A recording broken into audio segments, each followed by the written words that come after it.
हृदय की दुर्बलता का त्याग किए बिना कोई अध्यात्म वस्तु का साक्षात्कार नहीं कर पाता। हृदय की दुर्बलता है राग और द्वेष। आप हृदय में झांक के देखिए, अगर उपासना का ठीक रंग नहीं चढ़ा है तो ये दोनों वृत्तियां हृदय में पाई जाएंगी। किसी भी वस्तु, व्यक्ति, स्थान रागात्मक चिंतन या वस्तु, व्यक्ति, स्थान द्वेषात्मक चिंतन, इन्हीं दोनों को जो मिटा दे सो महात्मा। महात्मा का हृदय कैसा होता है? जैसे समुद्र। समुद्र में बहुत सी नदियां बहुत से प्रांतों को, नगरों को लांघती हुई अपने प्रीतम समुद्र के समीप जाती हैं। नदियां जहां से प्रवाहित होती हैं वो ये नहीं देखती हैं कि इस नगर में रहने वाला किस धर्म का है।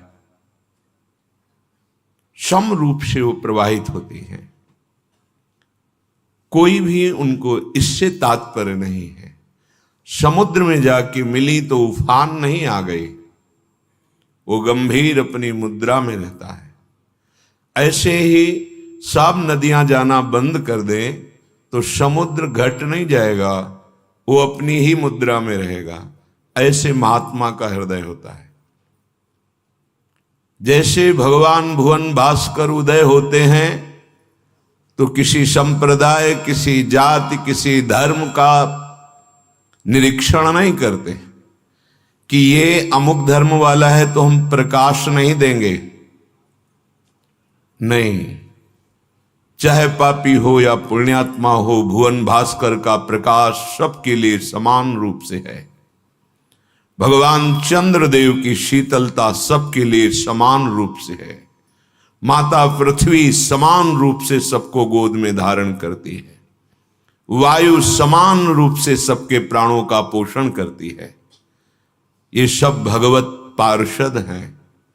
तो महात्मा तदात्म भाव से प्रभु को अपने हृदय में विराजमान किया तो अगाध ज्ञान समुद्र भगवान ही अब उसका हृदय हो गए। अब उसके लिए ना कोई पक्ष है ना कोई विपक्ष है। जैसे भगवान कहते हैं, समोहम सर्वभूतेषु न मे द्वेष्टि न मे प्रियः। कोई मेरा प्रिय नहीं है, कोई मेरा द्वेष का पात्र नहीं है। मैं सम रूप से सब में विराजमान हूं। यही भगवान की तदात्म वृत्ति में उदय हो जाता है। सर्वभूत हिते रताः, समस्त प्राणियों का मंगल, उसमें न जाति पक्ष है, न उसमें धर्म पक्ष है, न कोई मेड़ है।